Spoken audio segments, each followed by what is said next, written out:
Hello everyone. इस lecture में will be starting with chemical equilibrium. तो केमिकल इक्विलिब्रियम को समझने के लिए we need to understand the concept of a reversible reaction. ठीक है, तो we look at a reversible reaction. Reversible reaction is any reaction जो दोनों डायरेक्शंस में जाता है। मतलब अगर मैं एक एग्जांपल लिख दूँ, एक सबसे कॉमन एग्जांपल है nitrogen gas plus hydrogen gas, ठीक है, N2 plus H2 gives reversibly NH3, ठीक है, NH3 गैस। तो इसको पहले अगर मैं बैलेंस करूं तो यहाँ 2 आ जाएगा और यहाँ 3 आ जाएगा। So this is a reversible reaction. Reversible means कि नाइट्रोजन और हाइड्रोजन रिएक्ट करके अमोनिया दे सकते हैं और अमोनिया डिसोसिएट होकर नाइट्रोजन हाइड्रोजन दे सकता है। ठीक है, तो ये जो डिफरेंट टाइप का एरो मैंने लिखा है, दिस जस्ट सिग्निफाइज कि reaction can go in either direction. ठीक है, तो इसको मैं कह दूंगा फॉरवर्ड डायरेक्शन, तो ये फॉरवर्ड डायरेक्शन हो गया और ये हो गया बैकवर्ड डायरेक्शन। ठीक है, तो फॉरवर्ड रिएक्शन क्या है, N2 plus 3H2 gives twice of ammonia, और बैकवर्ड क्या है, twice of ammonia gives N2 and H2। ठीक है, तो ये फॉरवर्ड रिएक्शन है और बैकवर्ड रिएक्शन है। तो अब हम एक चीज़ विजुअलाइज करते हैं। तो मान लेते हैं हमारे पास एक फ्लास्क है। ठीक है, लेट्स थिंक ऑफ इट कि वी हैव अ फ्लास्क, और उस फ्लास्क में हमने क्या किया, उस फ्लास्क में हमने नाइट्रोजन गैस ऐड कर दिया और हाइड्रोजन गैस ऐड कर दिया। कुछ भी अज्यूम कर लेते हैं, मान लेते हैं इसके 4 मोल ऐड कर दिए और इसके 2 मोल ऐड कर दिए। तो जितना हमारा अंडरस्टैंडिंग है, तो हमको दिख रहा है कि नाइट्रोजन और हाइड्रोजन जो है वो रिएक्ट करके क्या देगा, अमोनिया। अमोनिया डिसोसिएट नहीं होगा बिकॉज शुरू में तो अमोनिया है ही नहीं। ठीक है, हमने अमोनिया ऐड नहीं किया। सो अभी एक और चीज़ हमको यहाँ डिफाइन करनी है।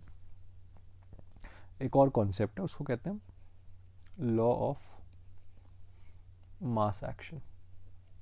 ठीक है, एक कॉन्सेप्ट है, रिवर्सिबल रिएक्शंस में हमें अप्लाई करते हैं। हम इसमें बात करते हैं रेट ऑफ अ रिएक्शन। ठीक है, we talk of rate of reaction. So rate of reaction just means कि कोई भी रिएक्शन कितनी तेजी से या कितना धीरे कोई रिएक्शन हो रही है, right. So rate of reaction, think of it is like speed of reaction. तो यहाँ 2 रिएक्शन हो रही है ना, तो I can say rate of forward reaction. So rate of forward reaction जो है, rate of forward reaction is the rate at which nitrogen and hydrogen is reacting to give ammonia.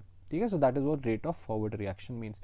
किस रेट से ये फॉरवर्ड रिएक्शन हो रही है, कितना तेजी से फॉरवर्ड रिएक्शन हो रही है। तो लॉ ऑफ मास एक्शन ये कहता है कि रेट ऑफ फॉरवर्ड रिएक्शन जो है, it is proportional to concentration of reactants. ठीक है, concentration of reactants raise to the power of their stoichiometric coefficients. ठीक है, स्टोशियोमेट्रिक कोएफिशिएंट्स मतलब अगर मैं इस पर्टिकुलर रिएक्शन की बात करूं, so I can say rate of forward reaction जो है, that is proportional to concentration of reactants, that is nitrogen, into concentration of hydrogen because it is the other reactant, raised to power 3 क्यों, क्योंकि इसका stoichiometric coefficient जो है 3। सो rate of forward reaction जो है वो इसके प्रोपोर्शनल है। ठीक है, तो ये लॉ ऑफ मास एक्शन है। Law of mass action says कि rate of a reaction is proportional to concentration of reactants raised to power their stoichiometric coefficients। तो प्रोपोर्शनैलिटी का साइन हटा के मैं लिख दूंगा this is equal to Kf times N2 H2 whole cube. और ये Kf क्या है, Kf को मैं कह दूंगा रेट कांस्टेंट। ये कांस्टेंट है, रेट कांस्टेंट। ये जो है ये 2 चीज़ों पर डिपेंड करता है। एक ये डिपेंड करता है टेम्परेचर पे, ठीक है, दूसरा डिपेंड करता है कैटलिस्ट पे, कि वेदर और not we are using a catalyst। ठीक है, so rate constant depends on temperature and catalyst, so we can say rate of a reaction according to law of mass action depends on 3 things: temperature, catalyst and concentration of reactants। ठीक है, तो हम कह सकते हैं 3 चीज़ों पे। अब यूजुअली हम क्या करेंगे, टेम्परेचर को कांस्टेंट रखेंगे। ठीक है, टेम्परेचर को कांस्टेंट रख देंगे और कैटलिस्ट को भी फिक्स कर देंगे, या तो हम उसको यूज़ कर रहे हैं या तो नहीं यूज़ कर रहे। ठीक है, चेंज नहीं करेंगे। तो हम कहेंगे कि broadly speaking rate of reaction जो है वो सिर्फ कॉन्सेंट्रेशन ऑफ रिएक्टेंट्स पे डिपेंड कर रहा है। ठीक है, तो ये हो गया रेट ऑफ फॉरवर्ड रिएक्शन। तो रेट, तो ये नाइट्रोजन और हाइड्रोजन कितनी तेजी से रिएक्ट करके अमोनिया फॉर्म करेगा, वो डिपेंड करेगा कि हमारे पास कितना नाइट्रोजन है, right. That will depend on how much nitrogen we have, that will depend on how much hydrogen we have. ठीक है, raise to power 3, and the temperature and catalyst. And we need to be careful कि ये चीज़ जो है concentration है, तो मतलब इसमें आपको 4 and 2 नहीं पुट करना है. अगर इसका वॉल्यूम V लीटर है तो कॉन्सेंट्रेशन क्या हो गया, मोल्स पर यूनिट लीटर. ठीक है, तो ये कॉन्सेंट्रेशन है. सो ये हो गया रेट ऑफ फॉरवर्ड रिएक्शन. तो आप लोग आराम से गेस कर सकते हो भी कि अगर रेट ऑफ फॉरवर्ड रिएक्शन ये है तो इसका मतलब रेट ऑफ बैकवर्ड रिएक्शन क्या हो जाएगा, रेट ऑफ बैकवर्ड रिएक्शन हो जाएगा KB, बैकवर्ड रिएक्शन का रेट कांस्टेंट. तो बैकवर्ड रिएक्शन के लिए रिएक्टेंट कौन सा है, अमोनिया, हो जाएगा अमोनिया स्क्वायर. ठीक है, सो ये हो गया rate of backward reaction at any instant, और ये हो गया rate of forward reaction at any instant. तो इतना समझ आ रहा है ना. इनिशियली अगर हम इसको देखें तो रेट ऑफ फॉरवर्ड रिएक्शन की कुछ तो फाइनाइट वैल्यू होगी और रेट ऑफ बैकवर्ड रिएक्शन की 0 वैल्यू होगी, बिकॉज इनिशियली अमोनिया कितना है हमारे पास, एकदम 0. ठीक है, तो ये है लॉ ऑफ मास एक्शन जो हमको बता रहा है कि अगर इस रिवर्सिबल रिएक्शन में 2 रिएक्शंस हो रही है, सो फॉरवर्ड रिएक्शन कितनी तेजी से हो रही है और बैकवर्ड रिएक्शन कितनी तेजी से हो रही है. ठीक है, तो ये हमको समझ आ गया. तो अभी हम इस रिएक्शन को एक बार फिर से देखते हैं. ठीक है, let's try to understand this slightly differently now. ठीक है, तो मैं रिएक्शन फिर से लिख देता हूँ. ठीक है, सो अभी मैं लिख देता हूँ कि nitrogen gas plus thrice of hydrogen gas gives reversibly gives twice of ammonia gas. ठीक है, और लिख देते हैं जो अब तक हमने देखा. हमने कहा कि रेट ऑफ फॉरवर्ड रिएक्शन जो है वो कितना है, that is KF times concentration of nitrogen into concentration of hydrogen cube. ये रेट ऑफ फॉरवर्ड रिएक्शन है. और रेट ऑफ बैकवर्ड रिएक्शन कितना है, रेट ऑफ बैकवर्ड रिएक्शन है KB times concentration of ammonia square. ठीक है, तो ये फॉरवर्ड है, बैकवर्ड है. तो मैं समझाता हूँ अभी कि मैंने ऐसे क्यों लिखा. तो अगेन अज्यूम कर लेते हैं कि हमारे पास एक फ्लास्क है. ठीक है, एक फ्लास्क है और उसमें हमने क्या किया, उसमें हमने ऐड कर दिया नाइट्रोजन, ऐड कर दिया हाइड्रोजन, ऐड कर दिया नाइट्रोजन के कुछ मोल ऐड किया, हाइड्रोजन के कुछ मोल ऐड कर दिए, और अमोनिया नहीं ऐड कर दिया. तो इतना समझ आ रहा है कि T=0 पे क्या चल रहा होगा. T=0 पे इसकी तो एक फाइनाइट वैल्यू होगी ना, like this will have some finite value, कुछ तो वैल्यू होगी इसकी. ठीक है, so at T=0 this will have some value. और इसकी वैल्यू कितनी होगी शुरू में, इसकी वैल्यू तो सिंपली 0 हो जाएगी बिकॉज अमोनिया कुछ है ही नहीं. तो इनिशियली मैं ऐसा कह सकता हूँ ना, सिर्फ फॉरवर्ड रिएक्शन होगी. सो इनिशियली सिर्फ अमोनिया प्रोड्यूस हो रहा होगा और ये दोनों रिएक्ट करके अमोनिया दे रहे हैं. तो अगर सिर्फ फॉरवर्ड रिएक्शन हो रही है then it is safe to say कि रिएक्टेंट्स की कॉन्सेंट्रेशन कम हो जाएगी. राइट, जैसे जैसे रिएक्शन आगे जाएगी नाइट्रोजन और हाइड्रोजन की रिएक्शन कम होगी. नाइट्रोजन और हाइड्रोजन की अगर रिएक्शन कम हो रही है तो मतलब कॉन्सेंट्रेशन नाइट्रोजन और हाइड्रोजन की अगर कम हो रही है तो आई कैन से ये वैल्यू और ये वैल्यू जो है ये कंटिन्यूसली डिक्रीज करेगा. KF तो फिक्स्ड है because as I said temperature और कैटलिस्ट को हम चेंज नहीं कर रहे. टेम्परेचर भी फिक्स्ड है और कैटलिस्ट भी जो हम यूज कर रहे हैं वही रहेगा, या अगर यूज नहीं कर रहे हैं तो कभी उसको ऐड नहीं करेंगे. ठीक है, तो ये दोनों कंडीशन जो है ये फिक्स्ड है. ठीक है, इसको लिख देते हैं. अभी पूरी डिस्कशन में फिक्स्ड है. तो जैसे जैसे रिएक्शन हो रही है नाइट्रोजन और हाइड्रोजन की कॉन्सेंट्रेशन जो है वो कम हो रही है. तो नाइट्रोजन हाइड्रोजन की कॉन्सेंट्रेशन अगर कम हुई तो ये चीज कंटिन्यूसली डिक्रीज हो रही है. राइट, and जैसे जैसे more and more ammonia is formed, as more and more ammonia forms, what you will have, concentration of ammonia will increase. and अगर concentration of ammonia is increasing है, right, 0 से इसकी value अगर increase हो रही है तो मतलब rate of backward reaction जो है वो increase होगा.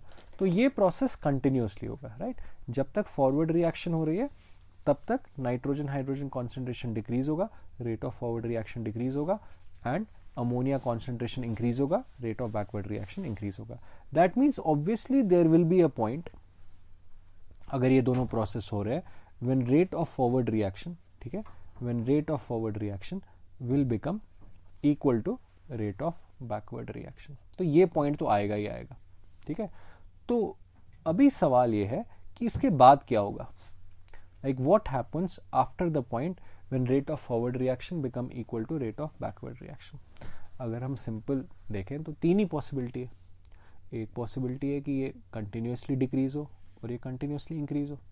राइट, दूसरी पॉसिबिलिटी है कि this stage as it is.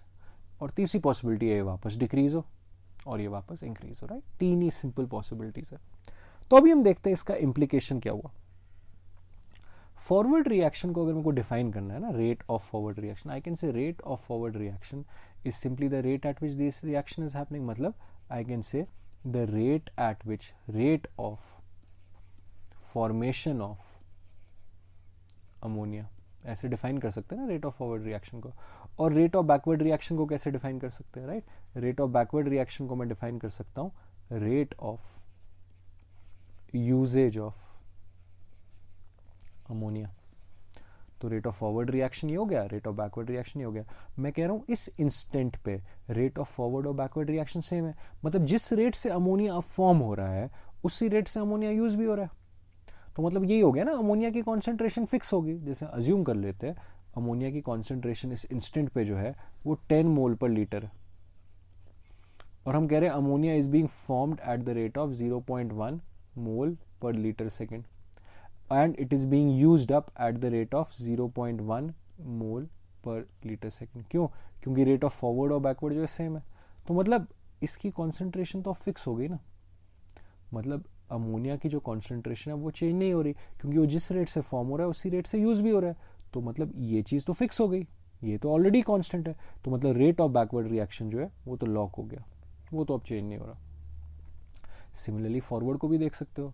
Rate of forward reaction को तो मैं ऐसे भी डिफाइन कर सकता हूं, rate of usage of nitrogen and hydrogen, किस रेट से वो यूज हो रहा है। And rate of backward reaction को कैसे डिफाइन कर सकते हैं, rate of formation of nitrogen hydrogen. तो सेम चीज होगी ना, जिस रेट से नाइट्रोजन हाइड्रोजन यूज हो रहा है उसी रेट से फॉर्म हो रहा है। तो मतलब नाइट्रोजन हाइड्रोजन का जो कॉन्सेंट्रेशन है वो फिक्स हो गया। तो अगर कॉन्सेंट्रेशन फिक्स हो गया तो ये दोनों चीजें अब कांस्टेंट हो गई। ये तो ऑलरेडी कांस्टेंट था, तो मतलब ये भी फिक्स हो गया, तो मतलब ये भी लॉक हो गया। तो मतलब जो हमने 3 केस डिस्कस करे थे उसमें से फाइनल केस क्या है कि rate of forward reaction and rate of backward reaction अब इक्वली रहेगा, ठीक है, अब चेंज नहीं होगा। तो this is known as state of chemical equilibrium, ठीक है। ये हो गया हमारा केमिकल इक्विलिब्रियम, इसको हम केमिकल इक्विलिब्रियम कहते हैं। तो हमको समझना है ये एक डायनेमिक इक्विलिब्रियम है। इसका मतलब ये नहीं कि सारी चीजें रुक गई, ठीक है। I'll write the word, important है। I'll say this is dynamic. Dynamic means जब चीज़ें रुकती नहीं है, ऐसा नहीं कि रिएक्शंस रुक गई। What happened? जिस रेट से फॉरवर्ड प्रोसेस हो रहा है उसी रेट से बैकवर्ड प्रोसेस हो रहा है। तो ये एक डायनामिक इक्विलिब्रियम है, स्टैटिक इक्विलिब्रियम नहीं है, ठीक है। स्टैटिक मीन्स अगर ये भी रुक जाता ये भी रुक जाता तब भी तो कॉन्सेंट्रेशन सेम रहती ना, वो स्टैटिक इक्विलिब्रियम था। अभी हम क्या कह रहे हैं कि जिस रेट से ये प्रोसेस हो रहा है उसी रेट से ये वाला प्रोसेस भी हो रहा है, हेंस ये एक डायनेमिक इक्विलिब्रियम है। ओवरऑल चेंज जो है वो जीरो है। तो एट केमिकल इक्विलिब्रियम क्या हो जाता है, concentration of reactants and products becomes fixed, hence we can say we can say that it happens because rate of forward reaction जो है वो रेट ऑफ बैकवर्ड रिएक्शन के बराबर हो जाता है। तो इसमें हमको 2 ग्राफ्स है जो हमको एकदम क्लियरली समझ आ जाने चाहिए। तो मैं इसको हटा देता हूँ and let me draw the graphs on this page itself ताकि हम इसको रिलेट कर सके। तो जो हम अभी डिस्कस कर रहे थे, ठीक है, एंड उसमें अगर हम देखें वी आर सेइंग कि अगर मैं एक काम करूं, मैं एक ग्राफ बनाऊं कॉन्सेंट्रेशन वर्सेस टाइम। तो हम कह रहे हैं कि इनिशियली नाइट्रोजन की जो कॉन्सेंट्रेशन थी, ठीक है, वो कुछ इतनी थी और हाइड्रोजन की कॉन्सेंट्रेशन जो थी वो भी कुछ फाइनाइट वैल्यू थी, ठीक है। मान लेते हैं इनिशियली नाइट्रोजन 4 मोल पर लीटर लिया है, हाइड्रोजन हमने 3 मोल पर लीटर लिया, कुछ कॉन्सेंट्रेशन थी। और अमोनिया की इनिशियली एकदम इनिशियली कॉन्सेंट्रेशन कितनी थी, राइट, दैट वाज 0। तो जो हमने डिस्कस किया, हम क्या कह रहे हैं कि इनिशियली नाइट्रोजन की कॉन्सेंट्रेशन जो है वो डिक्रीज हुई, हाइड्रोजन की कॉन्सेंट्रेशन भी जो है इनिशियली डिक्रीज हुई, और अमोनिया की कॉन्सेंट्रेशन इनिशियली क्या हुई, it started increasing, right. Initially concentration ammonia जो है दैट स्टार्टेड डिक्रीजिंग। लेकिन एक पॉइंट ऐसा आ गया जब रेट ऑफ रिएक्शन जो है, when rate of forward reaction and backward reaction became equal, उसके बाद नाइट्रोजन की कॉन्सेंट्रेशन क्या हो गई, कांस्टेंट हो गई। हाइड्रोजन की कॉन्सेंट्रेशन क्या हो गई, कांस्टेंट हो गई। तो उस टाइम के बाद अमोनिया की कॉन्सेंट्रेशन जो है वो भी क्या हो जाएगी, कांस्टेंट हो जाएगी, right. I hope this is clear. So we can say that कि अगर हम इस पॉइंट के बाद इस ग्राफ को देखें, इस पॉइंट के बाद हमको दिख रहा है कि कॉन्सेंट्रेशन जो है वो एकदम कांस्टेंट हो गई। तो ये वाला पॉइंट जो है in time, this corresponds to this time, ठीक है। So after this point of time we can say that the chemical equilibrium has been established, और जो concentrations of products and reactants that has become constant. तो अगर इसी में मैं दूसरा ग्राफ देखूं, ठीक है, if I look at the other graph in this which we have to understand, इसमें मैं क्या कह दूंगा, I plot the graph of rate of reaction versus time. So इसमें अगर मैं दो रेट्स लिखते हैं ना, rate of forward reaction and rate of backward reaction, तो इनिशियली तो रेट ऑफ फॉरवर्ड रिएक्शन की काफ़ी ज़्यादा वैल्यू थी और बैकवर्ड रिएक्शन की तो ज़ीरो वैल्यू थी। तो with time rate of forward reaction क्या हो रहा है, डिक्रीज हो रहा है, रेट ऑफ बैकवर्ड रिएक्शन क्या हो रहा है, इंक्रीज हो रहा है। कब तक, जब तक वो इक्वल हो जाए। एक बार वो इक्वल हो जाते हैं देन दे स्टे इक्वल, ठीक है, then they continue to be equal. तो ये टाइम जो है ये सेम टाइम है, ठीक है, इसको समझना है कि ये टाइम जो है यहाँ कि this corresponds to each other. So when the rates of forward and backward reaction become equal, so concentration of products and reactant जो है वो same हो जाता है, ठीक है। So this is the concept of chemical equilibrium. So अपने अगले लेक्चर में हम क्या करेंगे, हम इस चीज़ को क्वांटिफाई करेंगे, मैथमेटिकल रिलेशनशिप देखेंगे, ठीक है। So until that lecture, goodbye.